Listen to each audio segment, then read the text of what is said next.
Hi there, and a very warm welcome to Season 5, Episode 49 of People Soup. It's Ross McIntosh here.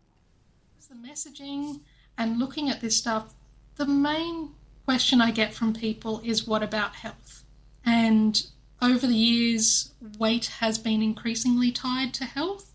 And for some people, that can kind of be a point of justifying a comment that they might make. So they might make a comment on someone's body and be like, well, I'm just concerned about their health.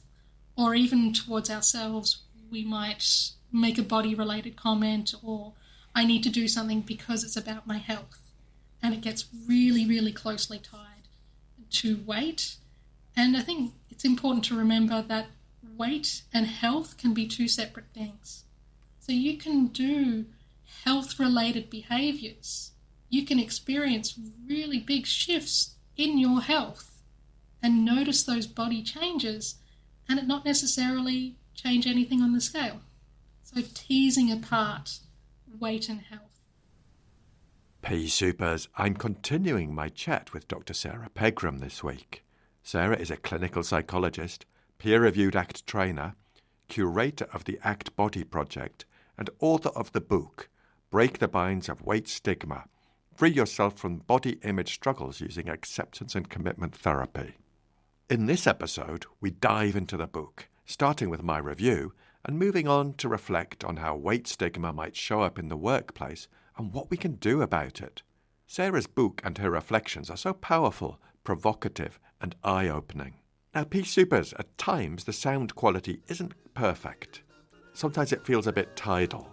So I've tried every which way to enhance the recording for your listening pleasure, including a sound engineer. So, just a reminder that there is a transcript if you don't catch every word. I don't want you to miss out on Sarah's inspirational reflections.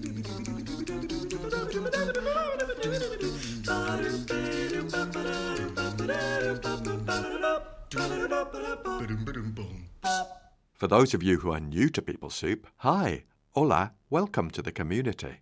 For those who are more familiar, welcome back. Thanks for joining us again.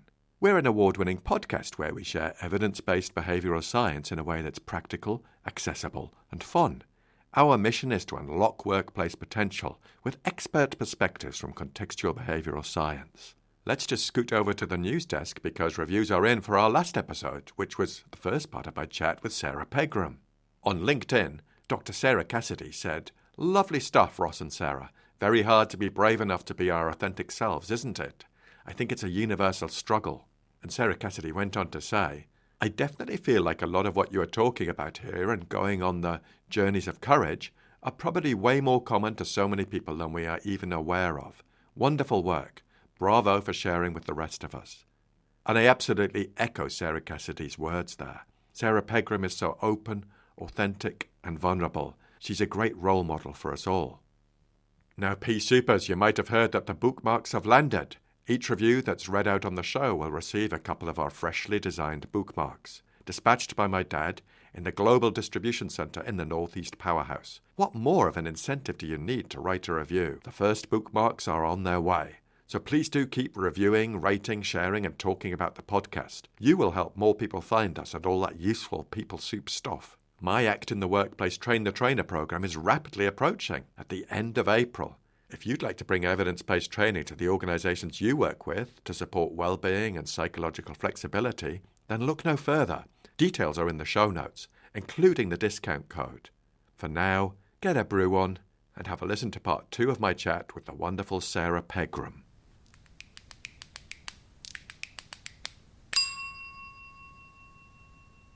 So Sarah, I'm going to say the title again because I want to get this right. Yep. Your book is called Break the Binds of Weight Stigma, Free Yourself from Body Image Struggles Using Acceptance and Commitment Therapy. And what I'd love to do is start with my review. Ooh, can feel the anxiety come in. And Pea Soupers, Sarah hasn't heard this review yet. Let's crack on. This is a fascinating book. It blends evidence, including lived experience, deep expertise from the author, and the practical application of behavioural science to take the reader on a fascinating and thought-provoking journey.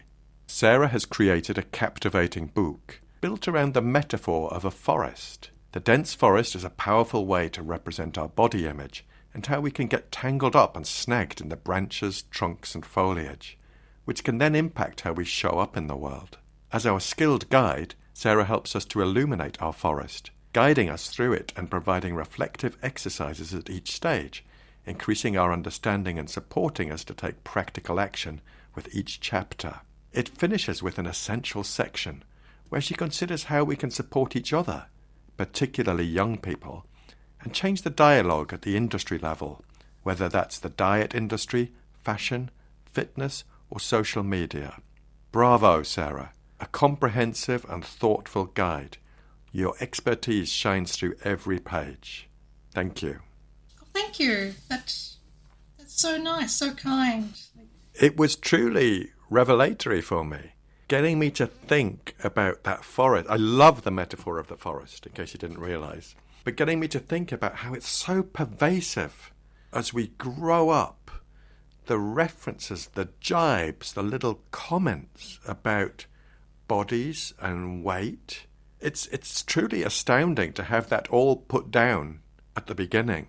Yeah, it's I find it, and I find in working with other people, it can be quite eye-opening. Like, we know there's a lot of conversation about body, but when you really break it down and go, let's look over the course of your life, all the different places where you may have received comments about appearance and body.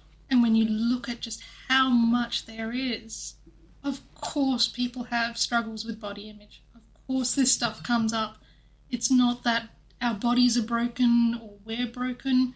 When you look how all-encompassing it is, it's hard not to have these struggles. And I find in looking at it in that way, it's a lot easier to turn towards those struggles in a compassionate way. And I know I found that even in my own journeys, looking at my own body image, is when I stepped back and said, hey, this is more of a product of the environment, the context that you live in. You're not broken, you're not bad, you're not being superficial, you're not being vain, you're not being shallow. This is the world you live in. Of course you're going to have these struggles. And it helped me turn towards my experiences and help me create change. Which you've certainly achieved. When did you realise that this was the book you were going to write? It's a good question. I think I was wanting to write a book for a long time.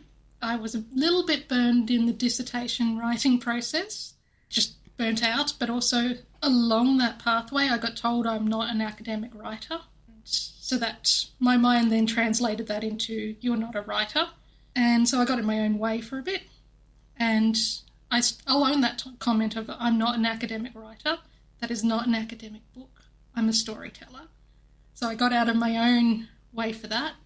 But in terms of writing this book, I think the point where I'm like, this is a book I want to write, was I'd been exposed to body image in the eating disorder world for a number of years. And I got a little bit too good at compartmentalising. And I was having conversations with people outside of the eating disorder world. And this was more just with people I knew outside of work. And we stumbled on the topic of body image. And many of the people that I was talking to were talking about how they didn't do something or held back because of how they felt about their body. And I started getting curious about that. And the little researcher in me was like, I want to find out more about this. And I did like a little survey monkey thing. A little survey, and it came back that over 70% of people that in that survey had held back or not done something because of how they felt about their body. And it was just shattering for me of like, this is not just a clinical thing. This is an everyone thing. And even if that percentage isn't as high as 70%, there's still a lot of people out there who aren't doing things or holding back because of how they feel about their body. And that's a loss to them, but also to the world around them. So I was really moved by just how big of an issue it was. And that was kind of the start of, I need to do something. I want to do something to help people so they don't feel like they have to hold back. I love it when you say, this isn't a clinical thing, it's an everyone thing. And I absolutely agree. Because I guess P-supers might be out there thinking, hang on, weight stigma, body image, what's this got to do with work? Well, it's got everything to do with work. Let's try and give them a few examples. So I would say returning to work after the pandemic. I know a lot of people, bodies change shape over the pandemic. Maybe they found their clothes no longer fitted. Going for a promotion, going for a new job in a new organisation where you have to be seen by a whole new group of people. I'm sure there are many more examples, but... Yeah, they're really good examples that I did see, and I had a lot of conversations with people around the time of return to work from the pandemic of, people saying, like, I'm worried of what's going to happen when I return to work. My body has changed. Are people going to comment? Are they going to notice? And then it would almost be like a beating themselves up of, I shouldn't be worried about that. So they're kind of shutting it down. But I was hoping like that the clinical space was a space that people could bring it and be like, I don't feel comfortable bringing it with my friends because I feel like I'm being superficial or shallow, but I want to bring it here because it is creating a lot of anxiety. So it definitely came up in the pandemic times and returning to work. Other times when it might come up is if there's presentations or anything where having to be visible.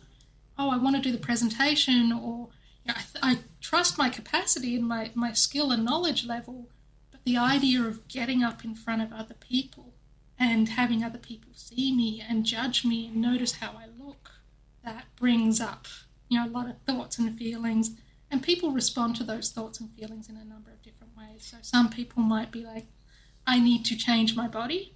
So once I change my body, once I lose a little bit of weight, then I'll do that. Or they'll just, go into more of the hiding of, I can't do that because. Yeah, great one of presentations. I guess particularly if you feel the weight of representing your organisation or your team, there's an extra layer there. It's so powerful, and appearing on video as well as in person, the differences, anxieties you might have about that. Gosh, it is every area of life, but obviously I'm interested in the workplace. But as a little aside, I've been doing a fair bit of travelling for work, and I was feeling a bit creaky. My old bones were feeling a bit creaky, so I love cycling, so I do quite a bit of cycling. But I thought I want to get a bit more flexible, so I joined a gym. And I noticed the anxiety coming up when I walk up the stairs to the gym, when I'm on the way and thinking, who's going to be there? Which buff Spanish man is going to be there flexing his muscles and lifting these enormous weights with barely a bead of sweat on him? And how am I going to look when I don't know how the machines work even? And people will think, look at his pipe cleaner legs, things like that. He doesn't belong here. Yeah. So I really recognise all the instances you say, but that's just one that's uppermost in my mind at the minute. I want to look after me, to go and deliver more training and support more adults in the workplace. And I notice that showing up. It pops up inside, and the gym is one place that a lot of people feel uncomfortable, and a lot of people will say, I need to lose weight or I need to change my body even before I can feel comfortable going to the gym. So that's even just this place like the gym, people are feeling like they have to change their body even just to get in there. Yeah. And it's when we're going back to the workplace, when we're going for an interview, we think about what we're going to wear. We'll maybe try on different outfits and feel a level of despair. I can't get that button fastened. Or is this the image I'm trying to convey? What are they going to think? And a lot of people do that, call it kind of like the fashion parade before they have, the job interview, of trying everything on to see what kind of fits the body and what doesn't fit the body, and then noticing any changes of, oh, that used to fit me, but now it doesn't. And the spiral of thoughts that can come from that. And usually it doesn't stay at the level of the body. It's not like, okay, well, that doesn't fit. It's okay. Move on to the next thing. For many people, it spirals deeper. You said you did lose weight and you didn't. You're such a loser. You can't get things under control. You're failing. You're this, you're that. And it spirals into how a person might see themselves. So if you're going to a job interview and you've just had that spiral kind of go off, that makes it really, really hard to present yourself, authentically and present your best self when there's a big part of you that's your mind is just racing with all of these attacks pulling you down.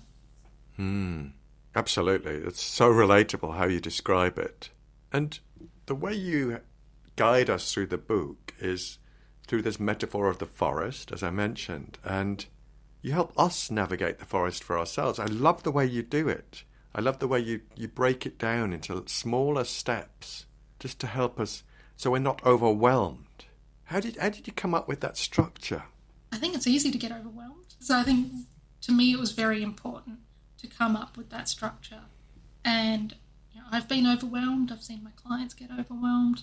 So I knew it was important to break it into those piece by piece way, because it is a big thing for people.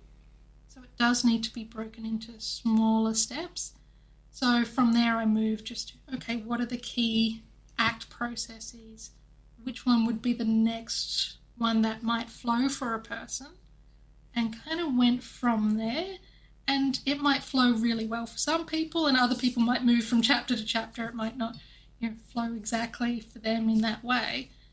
But I just wanted to give those bite-sized pieces for them to work away at. And then you talk about navigating the forest for others.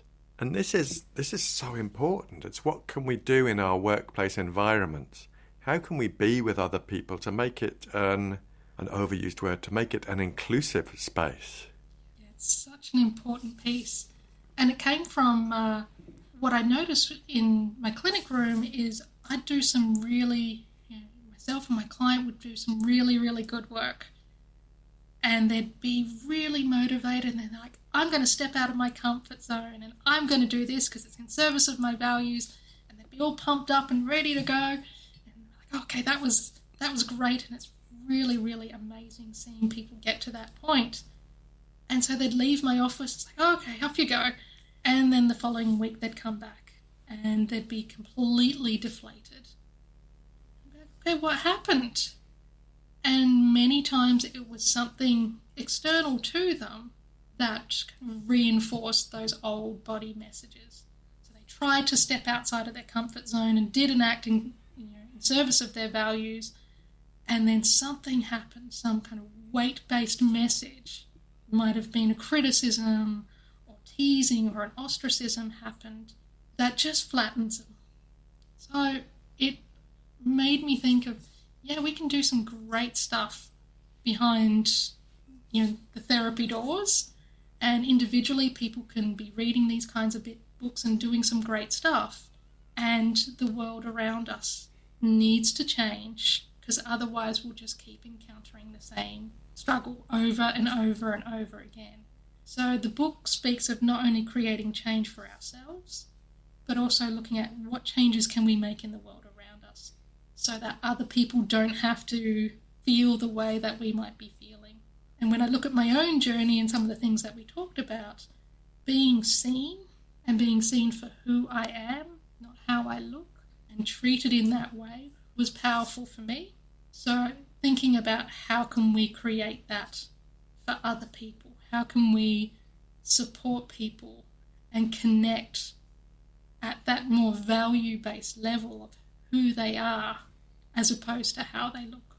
I'm so pleased this was a section in the book, because I think it's so important to think what the steps that those around a person could take, or to help them ask for support, or to help them call out someone who's maybe making a passing remark that has a reference that takes them back to a place where they were 2 weeks ago, and maybe takes them right back into their comfort zone and disappearing.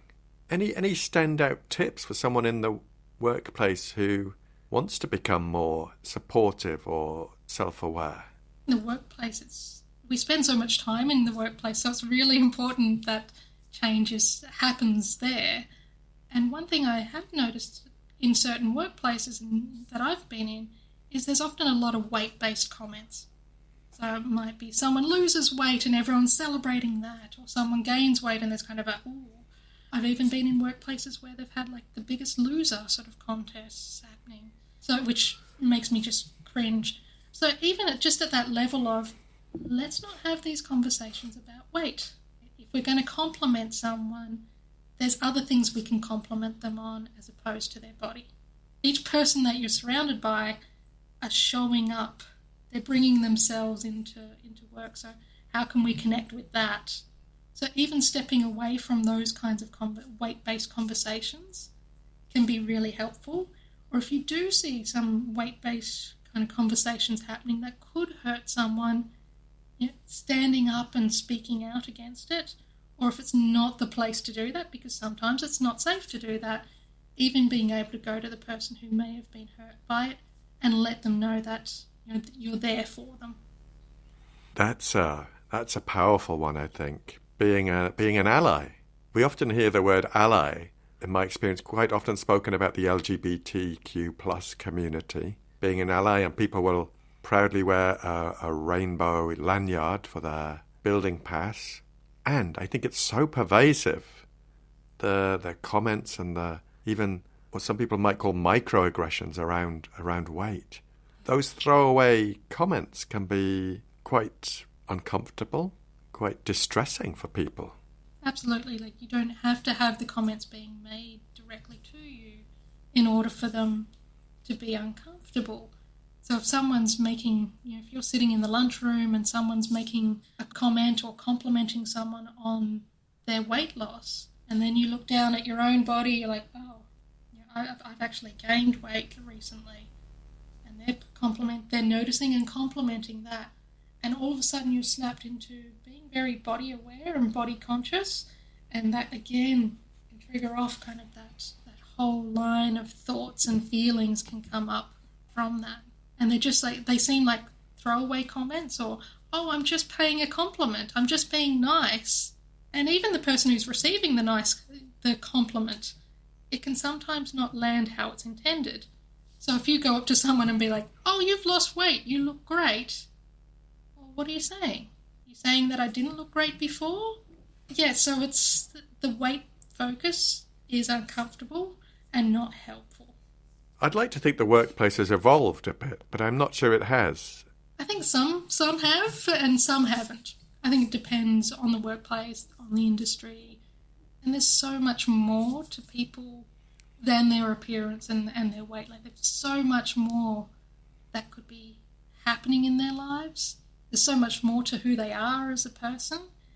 And it's such a shame to reduce all of that down to their size. Yeah. So, how are people responding to your approach? How are people responding to the book? I've had a number of good responses. A lot of people say that while the book speaks to weight and body, a lot of the things that are covered in it can be applied to other areas. So a lot of the tools, they can be transferred onto other things. And I'm like, that's exactly what I was going for. A lot of people have said they have felt like I'm kind of peeked into their mind and can see exactly what they're thinking. So I was like, it's very relatable, and that's what I was trying for. As far as the messaging and looking at this stuff, the main question I get from people is, what about health? And over the years, weight has been increasingly tied to health.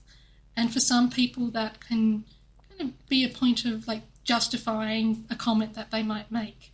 So they might make a comment on someone's body and be like, well, I'm just concerned about their health.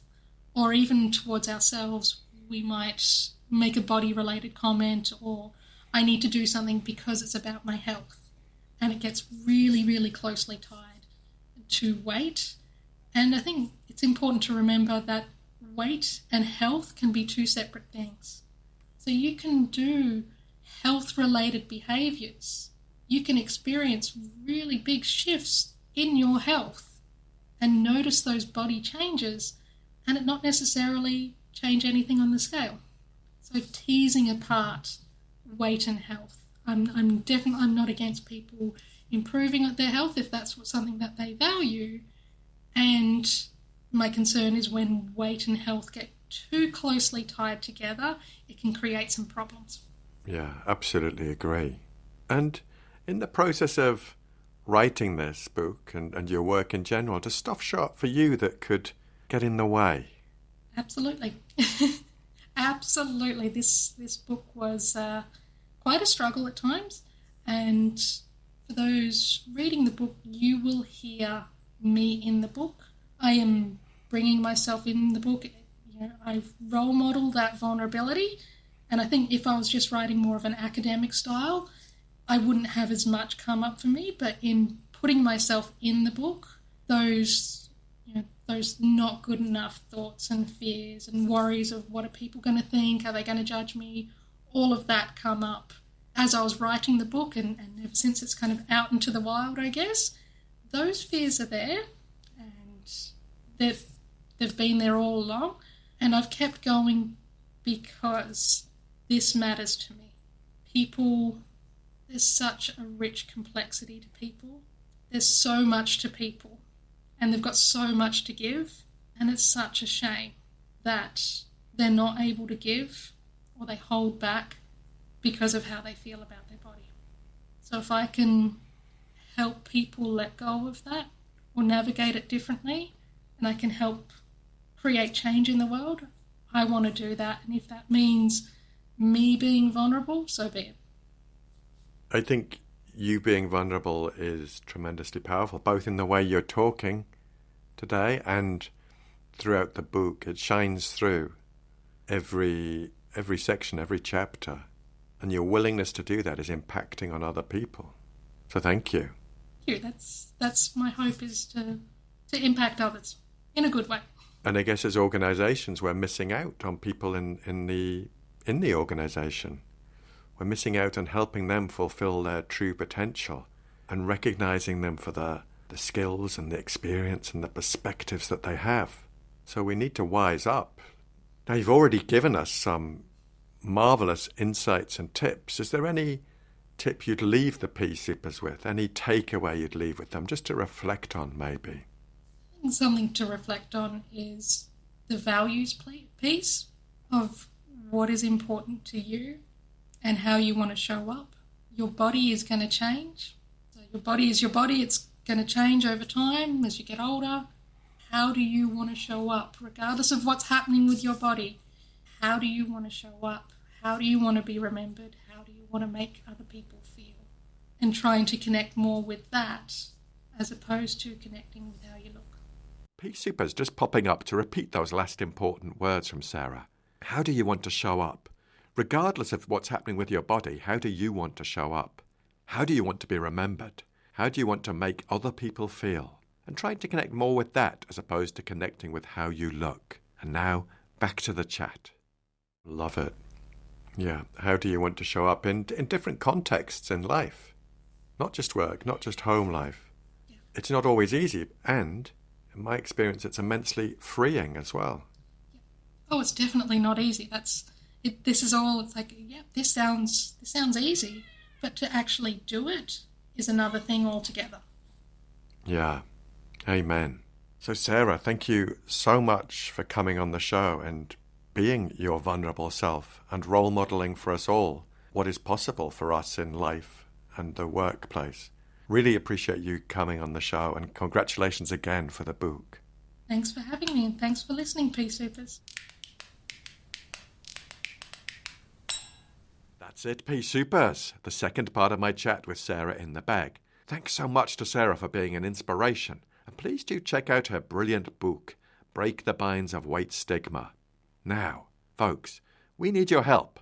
You can support us and help us reach more people with this behavioural science. So, if you've enjoyed this episode of the podcast, we'd love you to do 3 things. Number 1, share it with one other person. Number 2, subscribe and give us a 5-star review, whatever platform you're on. And number 3, share the heck out of it on the socials. This would all help us reach more people and make some noise with stuff that could be useful. We'd love to hear from you, and you can get in touch at peoplesoup.pod@gmail.com. On X, formerly known as Twitter, we are at peoplesouppod. On the gram, known as Insta, we are at people.soup, and on Facebook, we are at peoplesouppod. You can also drop us a review or get in touch using a voice note on WhatsApp.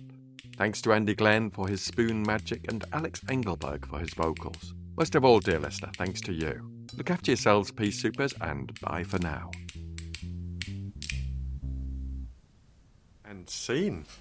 Thank you. Oh, Sarah, that's phenomenal. That felt very natural, and Oh, good. you're very good at what you do. Like listening, I'm always like listening to your voice. It makes me calm, but your style is spot on.